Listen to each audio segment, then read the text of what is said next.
Guys, sometimes it's very difficult to understand our wives. Why? Because it's difficult to understand women. I met with hundreds of women over the course of 8 years, hundreds of men too, differently, separately. And it began in 2001. I was a divorce mediator, and I stopped doing that because a couple asked me to help them save their marriage. So trust me, I have seen it all.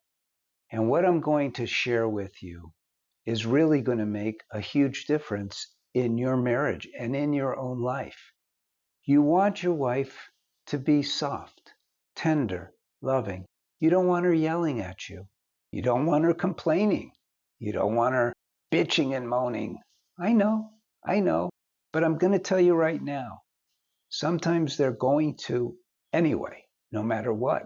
I mean, once a month for sure, right?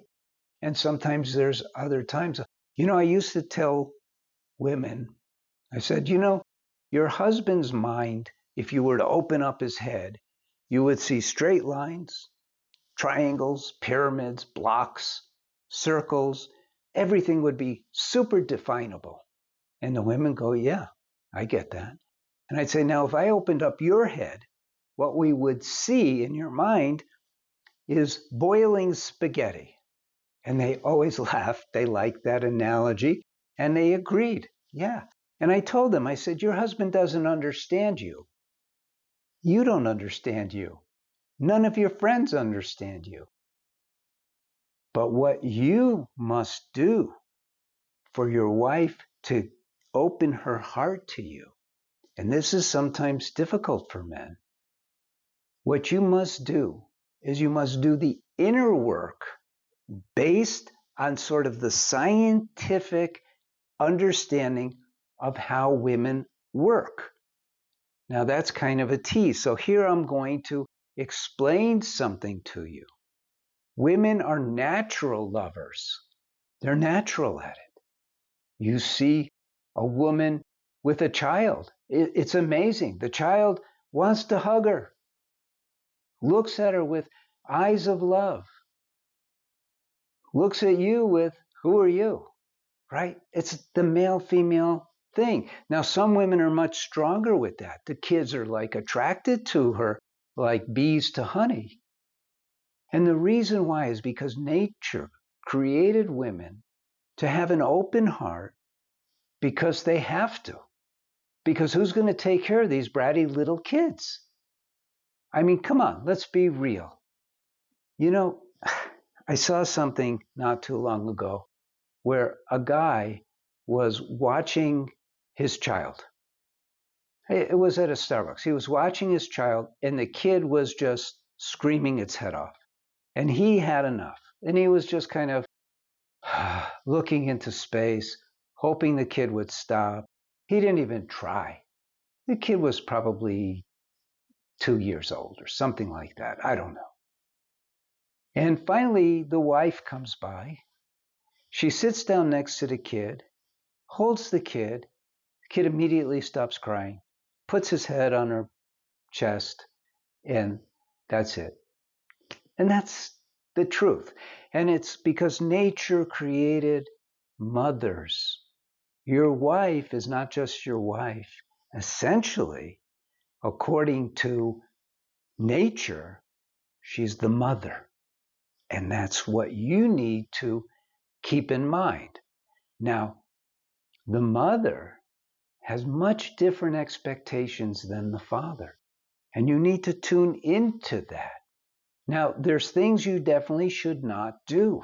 I'm going to tell you, the number one thing you should not do with your wife is become angry. And I'm not talking about angry at her. And most men get angry at their wives. And they give them dirty looks. They raise their voice. They start arguments. And I'm telling you, if you're looking to get sex tonight and you get angry, it isn't going to work. It's not going to be good. And if it is, it's a selfish making love. It's not a connection making love.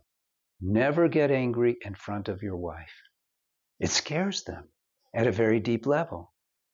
It frightens them. I'll give you an analogy. I had a friend when I was a divorce mediator. I had a friend who was also a divorce mediator, and he was a Navy SEAL before he became a lawyer and became a divorce mediator. And he said, you know, Paul, it's sort of like this. If you're walking down the street, his analogies were always violence-based. He said, you're walking down the street and you got a bodyguard. And he pulls out the gun and he goes, you know what I could do with this? It's like, whoa, you're going to get rid of that bodyguard. So you're the protector of your wife.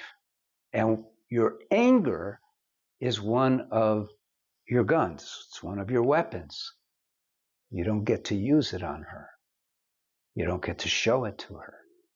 Okay? This is probably the most important thing you're ever going to learn about being married.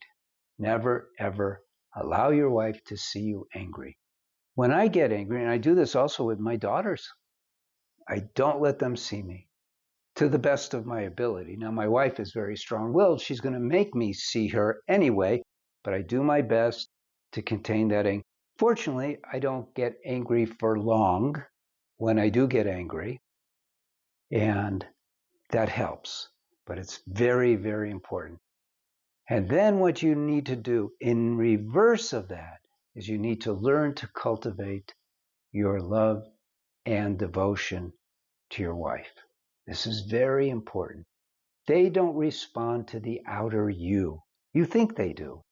Every man used to ask me, well, just tell me what I need to do. Just tell me what I need to do. And I said, look, it's not an outer thing. It's an inner thing. Your wife is super intuitive.